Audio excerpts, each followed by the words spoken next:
Assalamualaikum warahmatullahi wabarakatuh. Di sini saya akan mempresentasikan tentang video dapat membahayakan pengguna.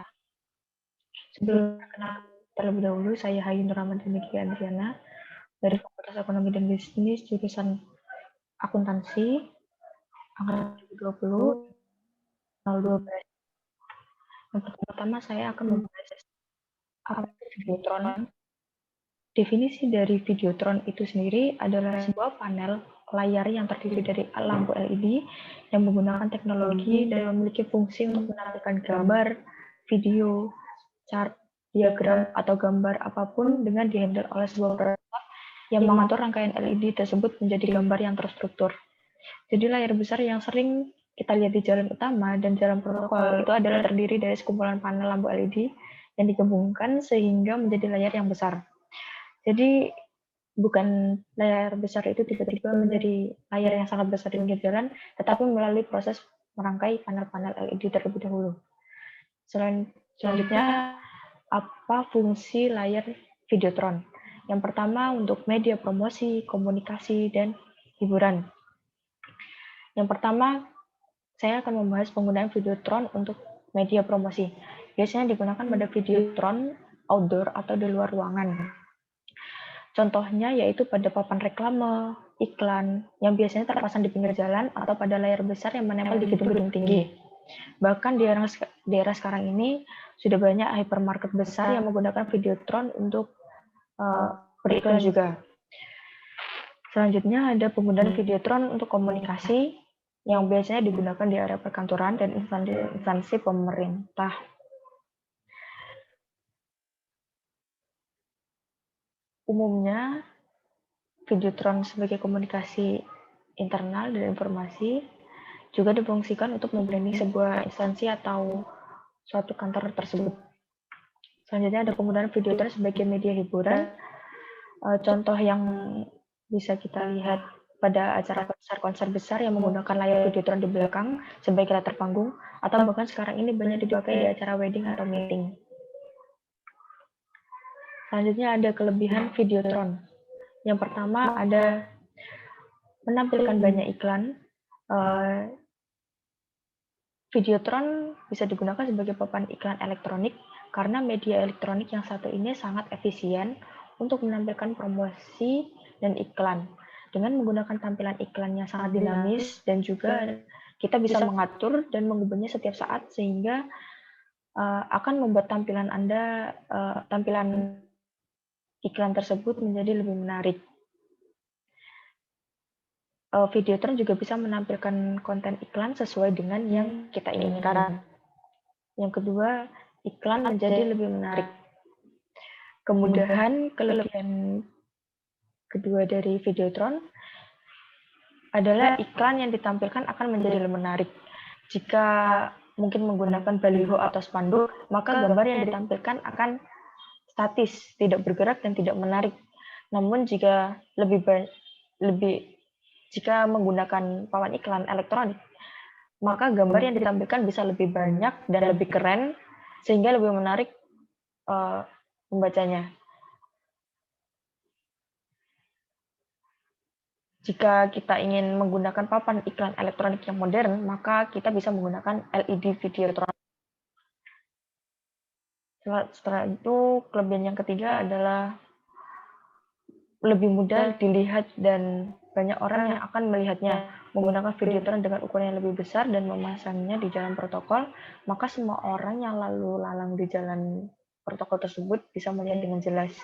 Jadi jika kita ingin usaha dan ingin diketahui banyak orang, maka Videotron bisa menjadi salah satu media untuk mengiklankan produk atau usaha kita.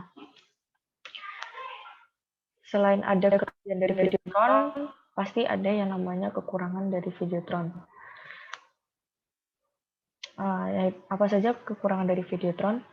Yang pertama adalah resolusi pitch yang lebih rendah. Resolusi pitch yang lebih rendah untuk membuat jarak pandang dapat dilihat jelas ketika berada di kejauhan saja. Pemasangan Videotron untuk luar ruangan memiliki tahap yang cukup kompleks. Selain membuat rangka dasar untuk memasang layar, hal itu juga dilakukan agar fondasinya kuat dan tahan lama. Yang kedua, memerlukan konsumsi listrik yang lebih banyak. Karena Videotron ini menggunakan LED, yang mana LED itu dapat hidup karena adanya aliran listrik di dalamnya, maka untuk menyalakan selama 24 jam per 7 hari atau selama kita menyewa menggunakan Videotron akan menyala terus, artinya 24 jam non-stop. Pengoperasian dibutuhkan sehingga pengoperasian Videotron membutuhkan listrik yang sangat banyak. Selain itu yang ketiga kita memerlukan izin yang cukup rumit. Untuk pemasangan Videotron di dalam protokol dibutuhkan izin yang rumit dan lama kepada instansi terkait seperti Dinas Perhubungan Informasi dan Komunikasi. Karena membutuhkan izin yang banyak, kita juga membutuhkan biaya yang mahal. Kekurangan dari Videotron itu juga adanya biaya yang sangat mahal. Harga yang cukup mahal itu bisa mencapai puluhan juta hingga miliaran rupiah yang pastinya akan disesuaikan dengan kebutuhan.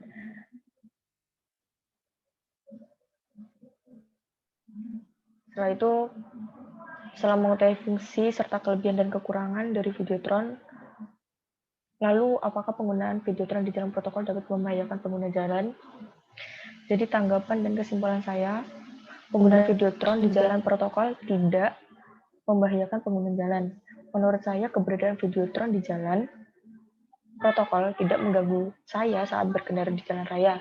Contoh nyata yang ada di wilayah saya, penggunaan Videotron di jalan protokol Banyuwangi, yaitu di jalan Es Parman, di jalan Kartini, di jalan RA Kartini, Banyuwangi, tepatnya di Simpang 5. Menurut saya Videotron tersebut tidak mengganggu pengguna jalan karena Videotron tersebut diletakkan di dekat lampu merah, yang mana saat menunggu lampu merah menjadi hijau, masyarakat atau pengendara baru melihat atau menonton Videotron tersebut. Jika lampu sudah berubah menjadi hijau, masyarakat atau pengendara akan otomatis fokus kepada jalan dan tidak terus-terusan menonton Videotron tersebut. Selain itu, pemerintah juga telah melakukan studi tentang penempatan Videotron yang ada di jalan protokol, dan pemerintah juga yakin setelah pertimbangan yang mereka bikin, pemerintah yakin bahwa Videotron tersebut tidak akan mengganggu masyarakat atau pengguna jalan, dan itu memang keputusan yang tepat dari pemerintah. Videotron tidak akan mengganggu pengguna jalan selama tingkat kecerahan atau brightness Videotron tersebut tidak sampai menyilaukan mata pengendara, dan pihak terkait pastinya sudah mengatur dan mempertimbangkan hal tersebut. Pemerintah Banyuwangi juga menggunakan Videotron sebagai informasi bagi pengguna jalan protokol, sebagai informasi tentang Banyuwangi terkini ataupun wisata yang ada di Banyuwangi.